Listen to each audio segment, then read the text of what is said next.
Okay, in this video, let's do a couple more examples of dividing complex numbers. And we're going to need, again, for this example, we're going to have to use the complex conjugate like we did in the previous video.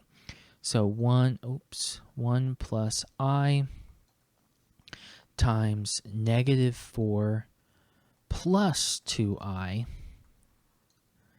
negative 4 minus 2I, negative 4 plus 2I. And now I can distribute. So for the top, I'll have negative 4 plus 2I minus 4I plus 2I squared. And in the bottom, I'll have positive 16, and I'll have negative 4I squared, and the cross terms are going to cancel, so I can leave that off. What do we have in the denominator? So the I squared becomes negative 1, so that's really a negative 2, so I have negative 6 minus 2I. And then we have 16 plus 4, that's 20. Now we can break up the denominator, so I have negative 6 over 20 minus 2 over 20I, and that's going to come to negative 3/10 minus 1/10 I. So A equals negative 3/10 and B equals negative 1/10. Okay, and that would be the answer for that one. Okay, so I hope that helps. Yeah, and in this next example, I'm probably going to have to switch colors. Let's go with red. In this next example, again, we're going to multiply by the complex conjugate. So maybe I'll distribute that negative 5 first before I do that, and maybe that will make my life a little easier.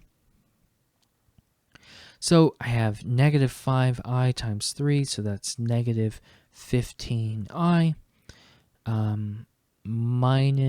plus 15I squared. Okay, so that's what we're going to deal with there.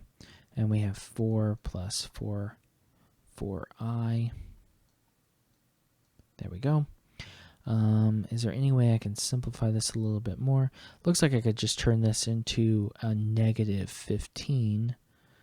Negative 15. That might make it a little bit easier. Okay. Oh, wait.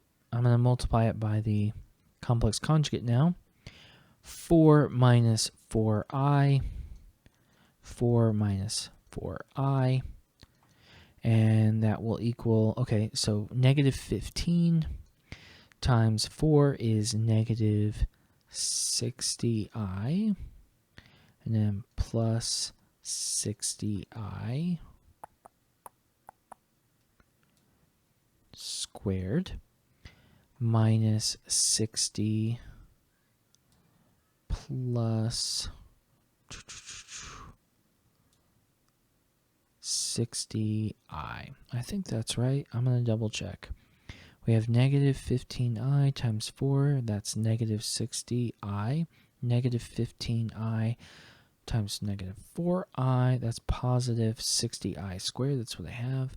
Negative 15 times 4 is 60. Negative 60.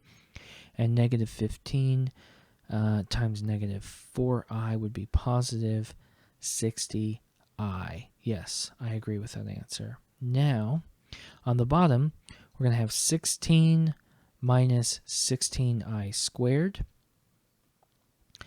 Okay, now what do we get? We have negative